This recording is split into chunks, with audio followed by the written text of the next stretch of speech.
It has been theorized that politics runs downstream of culture. But what does this mean? Is it true that government exercises their powers by creating legislation and delegating powers only when there is a social drive for change?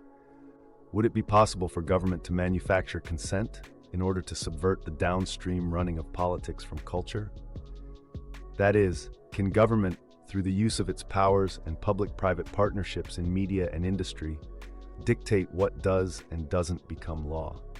Is this what is called lawfare? In Australia, if lawfare were to be waged on the populace, what would that look like? And has this machinery been in place since the foundations of the country? In 2020, from the start of the COVID era, some very astute legal, social, and political minds have suggested that there was a narrative being played out. That is, the sweeping centralization of power and directives that quickly took hold in the island nation were not born out of public consultation.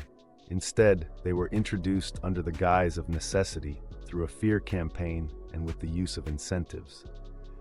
Marketing campaigns around everyone being all in it together were mindlessly streamed through all forms of social communication, from traditional media, social media, government press conferences, and co-opted businesses that benefited from promoting the agenda at the same time as they were ruthlessly and mercilessly destroyed.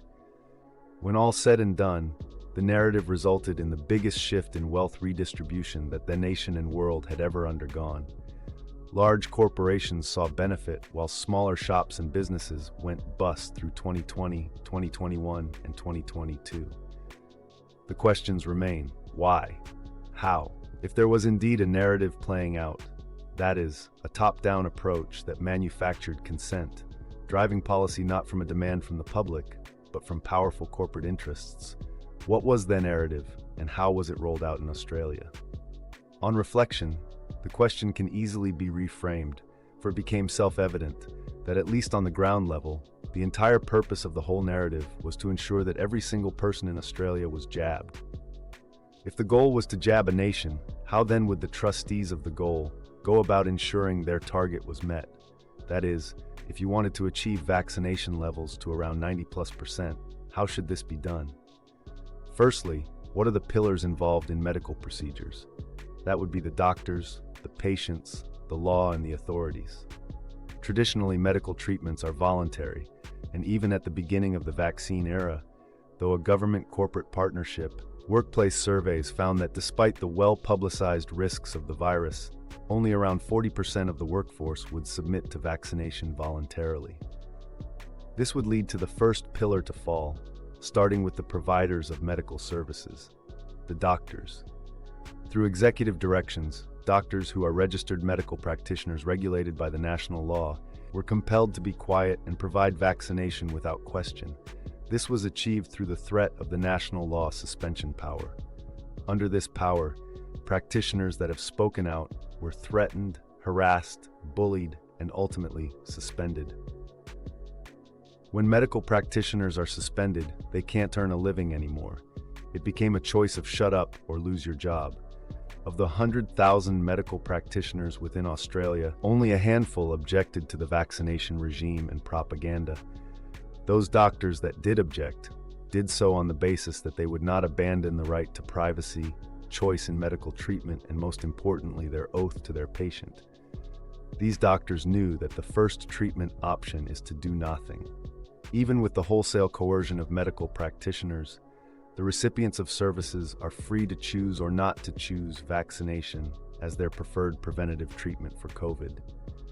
If the goal is to have everyone vaccinated, stakeholders would know that compelling doctors wouldn't be enough.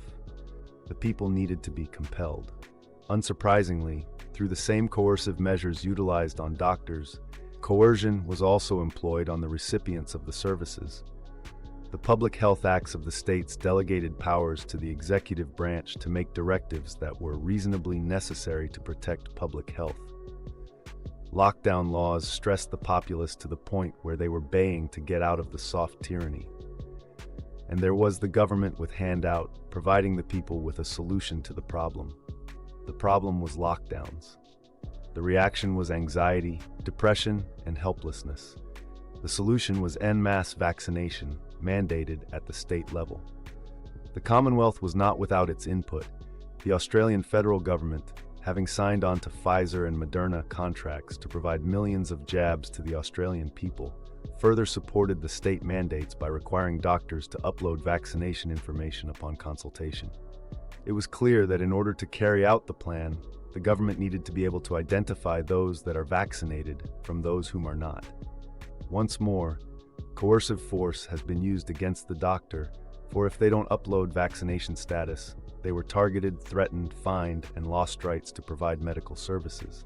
So, why is the uploading vaccine status on the register so important? It is physical proof to an employer that a person is vaccinated. The government therefore became aware of the population's private medical information.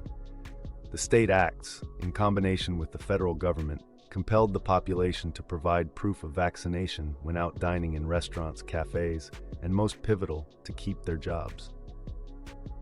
Both forms of coercion are necessary because if the doctors were free to give out exemptions, the state directives would have no effect. So when we add A plus B plus C like magic, we end up with 95% vaccination rates, the erosion of privacy, dignity, human rights, and choice.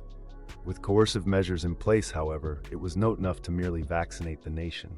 Uprisings were observed across the nation and the globe. In Australia, a minority of those that wouldn't be threatened to vaccinate and lost their jobs took their matters to courts and tribunals. Here was the final pillar falling that ensured that the narrative played out without a hitch. Tribunals made decisions based on what was reasonable and proportionate. The authorities merely relied on the fact that it was a pandemic and that it would be almost impossible to prove that another decision maker would not make the same decision to enforce mandates. Whether this narrative was developed outside of mainstream society will remain a mystery for generations to come. In the immediate aftermath, what is clear is that in order to roll out such a plan, the rule of law was suspended for the purposes of a so-called emergency. Some legal scholars have noted that society violated its own procedures that had been put in place to protect the public from untested experimental drugs that may have effects. However, just like the test of a true friend may only be said to have been demonstrated when the friendship endures hard times, so it is true of democracy, the rule of law, and the principles of liberal society. Did we fail in defending our principles? A mere declaration of an emergency should not permit these principles of public safety within a democracy to be disregarded and abandoned.